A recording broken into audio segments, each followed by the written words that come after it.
भगवान श्री कृष्ण ने अपने जीवन में अनेक और अद्भुत लीलाएं रची। महाभारत के युद्ध में बिना अस्त्र और शस्त्र उठाए उन्होंने पांडवों को जीत दिला दी।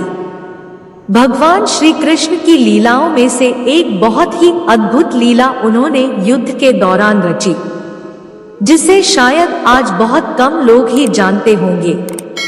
महाभारत के पूरे युद्ध काल में श्री कृष्ण मूंगफली खाते थे और फिर युद्ध की ओर प्रस्थान करते। यह उनका प्रतिदिन का नियम बन चुका था। युद्ध शुरू होने से पहले वे कुछ मूंगफलियां अपने मुंह में डाल लेते। श्री कृष्ण के मूंगफली खाने के पीछे गहरा रहस्य बताया जाता है, जिसे केवल एक ही व्यक्ति जानता था। वे थे उडुपी राज्य के राजा। आगे जानते हैं कि भगवान श्री कृष्ण ऐसा क्यों करते थे। दरअसल उडुपी राज्य के राजा पांडवों और कौरवों किसी के तरफ से युद्ध नहीं लड़ा। उन्होंने भगवान श्री कृष्ण से कहा कि महाभारत के इस भीषण युद्ध में लाखों योद्धा शामिल होंगे और युद्ध करेंगे, परंतु शाम को युद्ध समाप्त होने के बाद जब ये वापस अपने शिविर में आएंगे तो इन्हें भोजन की आवश्यकता होगी। इसलिए है वासुदेव, मैं चाहता हूं कि पांडव और कौरव दोनों के सैनिकों के लिए भोजन की व्यवस्था मैं करूं। श्री कृष्ण की एक अक्षौहिणी नारायणी सेना मिलाकर कौरवों के पास 11 अक्षौहिणी सेना थी, तो पांडवों ने 7 अक्षौहिणी सेना एकत्रित कर ली थी।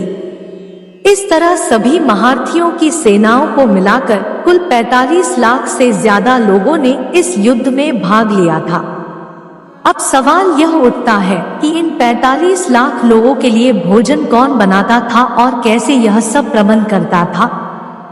सवाल यह भी उठता है कि जब हर दिन हजारों लोग मारे जाते थे तो कैसे शाम का खाना हिसाब किताब से बनता था। आओ जानते हैं इन्हीं सवालों के जवाब इस कहानी में। महाभारत युद्ध की घोषणा हुई तो सभी राज्यों के राजा अपना अपना पक्ष तय कर रहे थे। कोई कौरवों की तरफ था तो कोई पांडवों की तरफ। इस दौरान कई ऐसे भी राजा थे जिन्होंने तटस्थ रहना तय किया था। मान्यता के अनुसार उन्हीं में से एक उडुपी के राजा भी थे। हालांकि उडुपी के राजा ने एक अच्छा निर्णय भी लिया। किंवदंती के अनुसार उन्होंने श्री कृष्ण के पास जाकर उनसे कहा कि इस युद्ध में लाखों योद्धा शामिल होंगे और युद्ध करेंगे, लेकिन इनके लिए भोजन का प्रबंध कैसे होगा। बिना भोजन के तो कोई योद्धा लड़ ही नहीं पाएगा। मैं चाहता हूं कि दोनों पक्षों के सैनिकों के लिए भोजन का प्रबंध मैं करूं। श्री कृष्ण ने उडुपी के राजा को इसकी अनुमति दे दी। दरअसल उडुपी राज्य के राजा पांडवों और कौरवों किसी के तरफ से युद्ध नहीं लड़ा। उन्होंने भगवान श्री कृष्ण से कहा कि महाभारत के इस भीषण युद्ध में लाखों योद्धा शामिल होंगे और युद्ध करेंगे, परंतु शाम को युद्ध समाप्त होने के बाद जब ये वापस अपने शिविर में आएंगे तो इन्हें भोजन की आवश्यकता होगी। इसलिए है वासुदेव, मैं चाहता हूं कि पांडव और कौरव दोनों के सैनिकों के लिए भोजन की व्यवस्था करूं।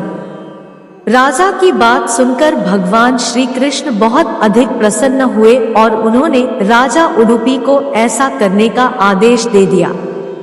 परंतु राज उडुपी के सामने एक समस्या उत्पन्न हो गई। समस्या यह थी कि आखिर ये कैसे निश्चित किया जाए कि हर दिन युद्ध खत्म होने के बाद सैनिकों के लिए कितना खाना बनाया जाए, क्योंकि युद्ध के हर दिन अनेकों सैनिक मारे जाते थे। ऐसे में किसी दिन कम खाना बन जाए तो उस दिन सैनिक भूखे मर जाएंगे। साथ ही यदि अधिक खाना बन जाए तो उस दिन भोजन बर्बाद और अन्न का अपमान होगा। चिंता में पड़े राजा ने श्री कृष्ण के सामने जाकर यह समस्या कह सुनाई, जिसे सुनकर श्री कृष्ण और भी अधिक खुश हुए कि ऐसी दशा में राजा को अन्न की कितनी ज्यादा फिक्र है। उन्होंने इस समस्या को सुलझाने के लिए कहा कि महाभारत युद्ध के वे हर दिन मूंगफली के कुछ दाने खाएंगे। साथ ही श्री कृष्ण ने यह भी कहा कि वे एक दिन में मूंगफली के जितने दाने खाएंगे उतने 1000 सैनिक युद्ध में मारे जाएंगे हैं। इस तरह भगवान श्री कृष्ण ने राजा के सामने एक बड़ा रहस्य खोल दिया।